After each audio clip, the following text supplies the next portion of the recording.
they got struck by lightning. So, in the middle. Yeah. So, say if you go into the sorber's house, I don't want to go.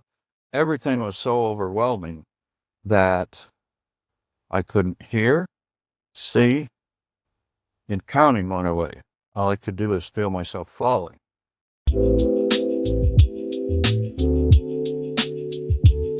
So today we have Gary joining us. He's going to share a little bit about his early life and just experiences in general. So go ahead, Gary, take it away. My early life. Well, I was born at a very young age, like all of us, to a very nice family, good parents. I was the youngest of 4 children. And I remember my brother used to beat up on me till I got his size and finally beat him. Then we became better friends. My dad was a printer, and my mom taught as a teacher at the Christian school I went to. Um, Once we got old enough to all to go to school, she had a working farm, several cattle and a few pigs and chickens, and my sister raised some rabbits and that kind of thing. But, well, when I was about 14 in Pennsylvania, we were living in an old farmhouse, and my dad, my brother, and I built a house next door from scratch, foundation up. So learned a lot of electrical, plumbing, carpentry kind of stuff. So that was nice. He paid me a dollar an hour, which I figure back then was about 72. Wasn't bad. He didn't have to pay me a dime. He was going to get out there and work. So I bought my first little motorcycle with that $100. Upstate New York, a lot of snow. So enjoyed that in the wintertime. I remember once there was some old cars on our property, little farm property, with the old brown hoods. So we took the hood off and hauled it up a hill and kind of tied it off loosely to a tree. And I think about 6 of us were sitting on that and sliding down the hill. My brother and I were smart to sit in the back. We hit a tree and we kind of looked like a bowling alley, everybody flying around. And my cousin really bruised his leg, so we had to drag him up the hill, back into the house. Also, for our audience, we are currently in a hangar where Gary often, that's his workshop behind him there. So any interesting stories about your childhood, any funny things you did or, got into trouble doing this or that? My friend and I, we were picking locks, just playing around. And so I got caught once, and then the lock to one of I guess the boys' locker room, they didn't have a key, so they called me down to take the lock to the locker rooms, stuff like that. Used to ride a bicycle to school about 12 miles, but one way, because, it was private school, so it wasn't real close, but leave a little early and go to school with a friend or two. Wow. Did you do any sports with that kind of endurance? No, I was never sports-minded. No. If I'd done anything, it probably would have been soccer, but that wasn't real big back then. School was really tough for me because I'm not a school person, probably dyslexia, and so I failed a lot of grades. Finally graduated. I just turned 21 out of 12th grade. Went straight into the Air Force, which was really good for me. It was good job, training. How about your brothers and sisters? Did they get into any trouble or any interesting stories you remember for them? My oldest sister, Mashallah, was my big sister, growing up, or that type of a thing. I remember she had a suitor, and they came out to the house, and we were down by the creek and stuff, and, she jumped on a rock. She wasn't all that interested in the guy, but, so he jumps on this little rock, and I always picked her show, and Scott kissing on a rock, Scott kissing on a rock. But that never went in her mind. She liked horses, and somebody gave us a retired polo horse, and we also boarded some horses from a camp, during the fall and winter. They got struck by lightning. So, in the middle. Yeah. So, so if you go into the sorghum's house, I want to go. Kind of crazy. Growing up as a teen out in the country, so I did, uh, brought in hay, baled hay and stuff for the farmer up the road, made some extra bucks that way. Okay, in high school, the last 3 years, I was vocational, half a day, and took welding. In your senior year, if you're doing good, you could get a job for half the day. In the little town we were in, um, there was a casket company that metal caskets, they're up. And so I think 3 or 4 of us went over to try out, um, welding these with stick welding these casket corners together. But I'd already signed up for the Air Force, so I didn't get picked. But I'm not sure how much career there was in welding caskets. I missed that one. Uh, the Air Force was, like I say, was really good. It gave me a career a career that I could pursue later, you know, instead of like army and we're just out there digging trenches, that kind of thing. So it transferred over really did. Gotcha. Well, why don't you go into a little bit more about the Air Force and your experience and there? Yeah, I had a hard tour in New Jersey. Never got overseas. Basic training in Texas for 6 weeks. Then went to Chanute, Illinois, near Champlain. It was during the winter for technical school. And we're in some old wooden barracks that actually were condemned. But there was this big blizzard. And so we were socked in for 3 or 4 days, and the people working the chow hall couldn't leave, but we got fed. But I mean, it was so cold and the window leaked so much.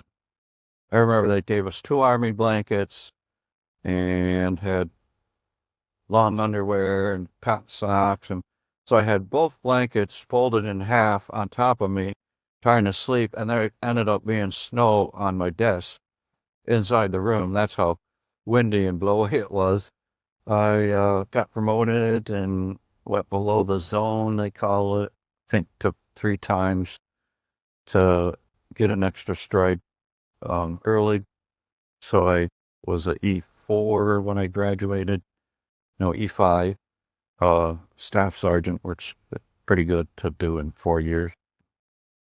At Lakehurst Naval Base, which is in New Jersey, where the Hindenburg blew up, there was a Navy parachute training facility on that old base. That was about the only thing. But they would do sports jumping if you're in the military. So I went over there and took the courses, and so I ended up jumping twice out of a perfectly good airplane. And the first time I remember, yeah, you're supposed to jump out and go into even legs up, but you've seen it, and count to 10. And I remember we were in a Beach 18, which is an old twin engine rover, sitting in the doorway, and the jump sergeant would look to see the spot and say, go. And so the first time, go, I jump out, and everything was so overwhelming that I couldn't hear, see, and counting went away. All I could do is feel myself falling. But then as the chute opened, we were on static line, so 8 feet out, it pulled your ripcord. So when that started opening, then my senses came back. I could hear, I could see the airplane flying away, and I was still counting 1006, 1007. It was a very um flight down after that. It was fun. The second time is harder to jump. I wanted to, but it is a go, and you're like, Why is that? Because you were thinking of the first time and you were like, oh man, that was scary.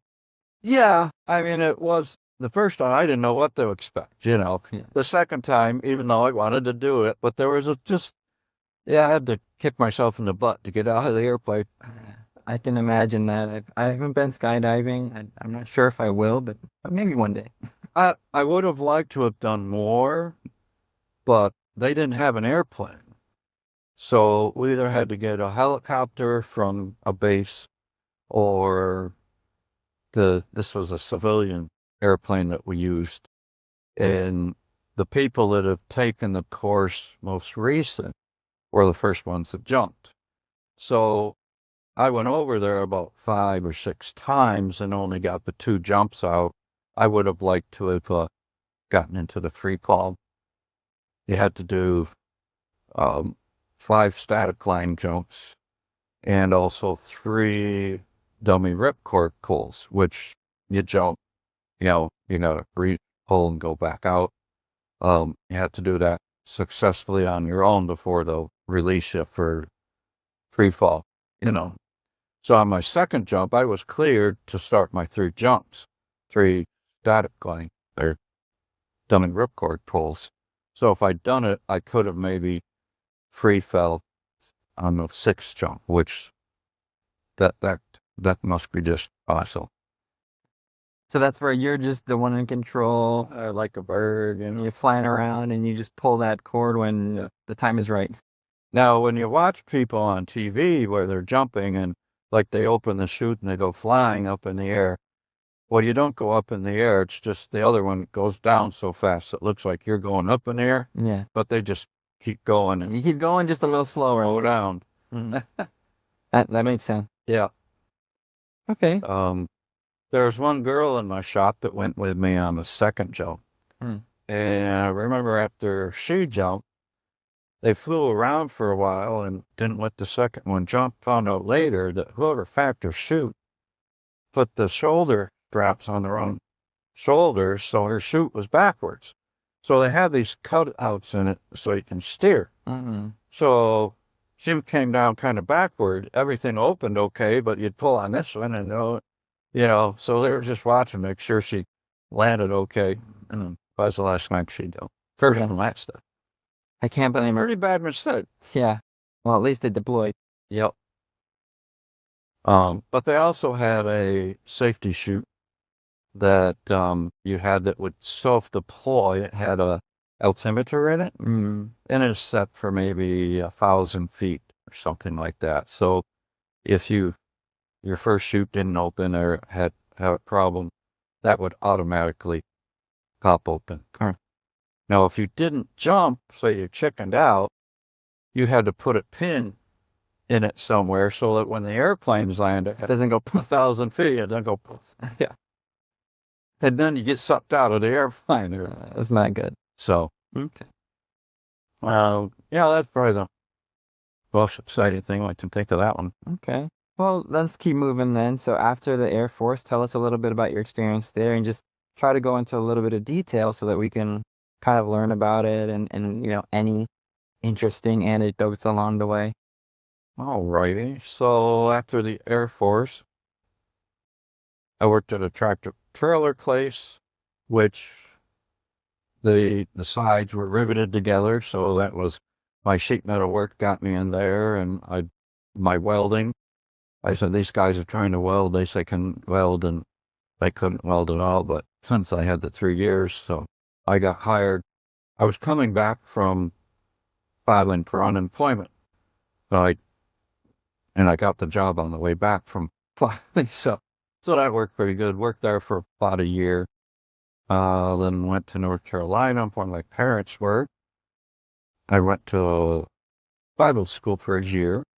And then 15 months, I think it was, to get my aircraft mechanics license for every day. Having been in the Air Force and mechanical, that was pretty easy for me. It was way out in the country at a little airport. And once I was a little late, and this was in the wintertime, and I was going to drive my motorcycle. Carolinas was not, too bad, but it'd been rainy that night and the motorcycle wouldn't start. So I'm taking the car And when I was going down a little hill with a curve in it, it shaded. So it had rained some that night, so it froze. And I was moving, so my car just started sliding, not wanting to make the corner, and I collided with another car. Um, we just glanced, and then my car slid over and hit the bridge, and the hood blew up, and so I got banged on all corners. But if I'd been on my motorcycle, I figured I'd be dead. So, So you got a little lucky then with those. looking out for me, I guess. For real. Like I say, so after that, like say, I went to Louisiana with a friend that I met in school there, and we worked on the helicopters, Bell 206s that they flew out to the oil rigs in the Gulf with. It was heavy maintenance, so we'd totally tear them down, strip the paint, and then you rebuild it. So that's pretty cool. And then did that for a year. You worked 12 hours a day for 7 days. And you had the next week off. So that week was tough. But the next week off, first day, you're recouping, but so you didn't really need a lot of vacation. Or if you took a week of vacation, you got 3 weeks. So during one of those, I went to North Carolina with a guy who actually was going to fly at Piedmont Airlines in Charlotte. Somebody at church, when I went there, worked for US Air and knew I did sheet metal. And he says, hey, if you can prove you got 20 months, you can get a job at US Air. So I thought, okay, so I got the job and he didn't. So that was heavy maintenance, where the airplane, Boeing 737s, mainly, we had some Boeing 727s, which faded out and resold also to foreign countries and flying. But so 737s, and they would bring them in. They would strip out all the overhead bins, all the side panels, all the seats, all the floors. And as a D inspection, totally major, inspection was, well, it was probably a month and a half, maybe they were in maintenance. I spent some time. The wings, of course, hold fuel, and they had a crack at the wing root and the fuselage. So they would suck all the fuel out, and there was a panel in the front, and I spent maybe a year working inside the fuel tanks. If you're older, you probably remember about the Hawaiian Airlines that the 737, the top blew off of it in flight. Because of corrosion, they didn't maintain it very well down there. I think the flight attendant got sucked out with a few people and stuff. It landed okay, but so we had to inspect every airplane, and there's like 4 seams around the airplane with 3 rows of rivets. I had to drill all those out and check them for corrosion, patch whatever was corroded, and rivet them all back together. That was probably 4 years we did going through all the airplanes. So job security. Yeah. After a new CEO was hired at US Airways, he said he wasn't going to do anything for a year. And then our base was a deadhead, they call it. In other words, no passengers, is a smaller airport.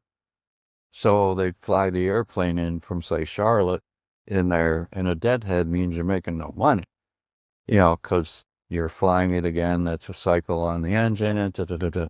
So they ended up closing our base down and moving everybody to Charlotte. And that's when I could have moved there, bid anywhere in the whole system of US Airways, or taken a furlough. So I took the furlough and started doing the missions help around. Went to Ecuador, did some welding with a high school friend who worked at their hydroelectric plant. There was a mission hospital, and they also had shortwave radio there that could reach all around the world. Um, so he worked at the hydro plant up at 9,000 T or something like that. So I was doing some welding for one of their bulldozers.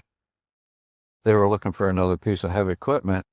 So what you do is you just put it out beside the road for sale. So we drove from Quito all the way down to Guayaquil, the coast, and around to look, for these equipment that's sitting beside the road, because that's the only way you find about it.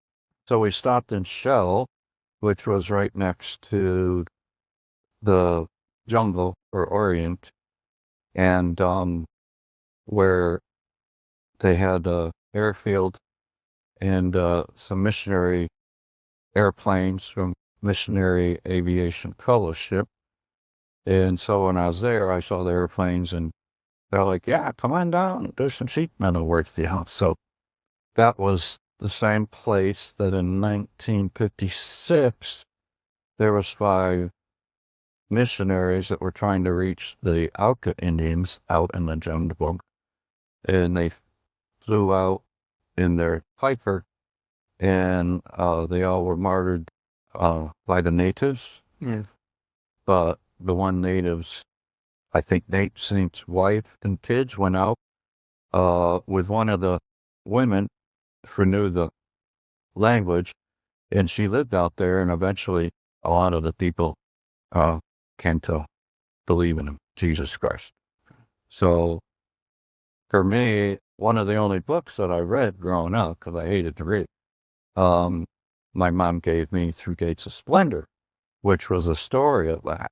And of course, liking aviation. So to me, that was kind of like a mecca.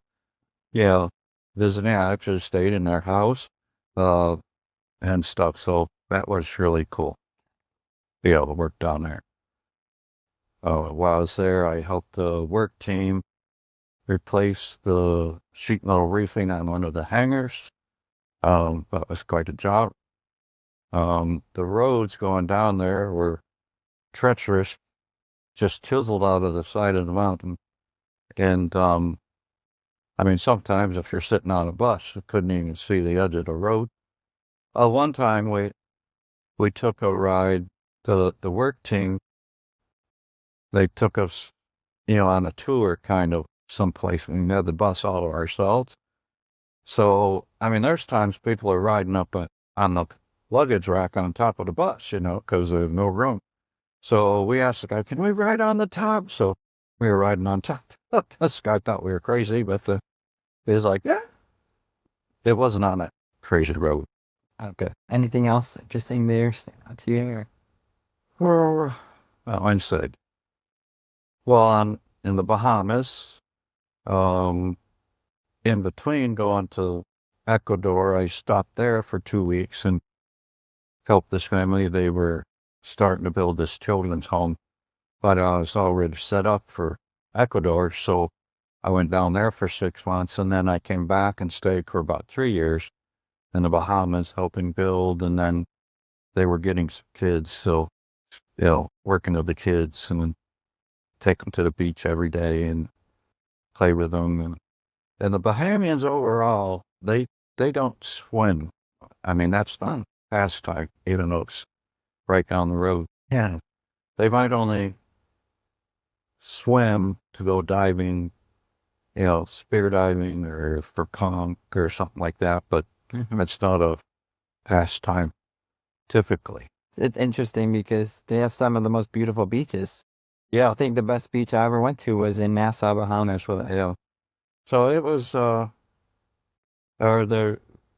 they go catching crabs the right time of year, and you step on them, but you got to put your heel down first, and then you have to be careful how you pick them up, of course. Yeah, Insurance will get you. I bet.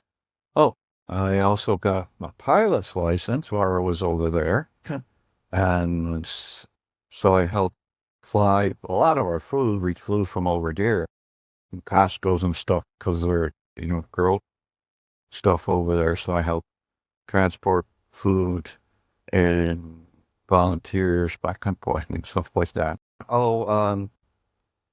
I got to work for a guy um, for about 8 years, uh, building from scratch a replica of a British Spitfire, full scale. And so I say I got to go and play every day and get paid for it. Unfortunately, it didn't fly because he passed away with COVID during that time, but it is now hanging in a museum up in Oshkosh, Wisconsin, where they have the biggest air show every year. Huh. Why don't you tell us a little bit about, I think a common thing in society nowadays is that they put so much pressure on schooling and college, but maybe there's something that you can share for those who are interested in doing other things, more Yeah. vocational stuff, because it seems like, Yeah, and that certainly is a uh, golden nugget that I can share from personal experience. School was real hard for me. Um, like I say, I failed more than 3 times. My mother substituted me as a teacher during the summer for a grade or two so that I could even make it to the next grade. I would encourage anybody else that is struggling in school, you probably have a talent that is usable. When I went and was going in the Air Force, I took the aptitude test, and it tells you where you're good at stuff. I aced the mechanical stuff. So I have talents, you know, that I believe God gave me. But remember the lowest one I got was clerical. I got like a 26 out of 100. I don't even know what a cleric is, so that didn't validate me.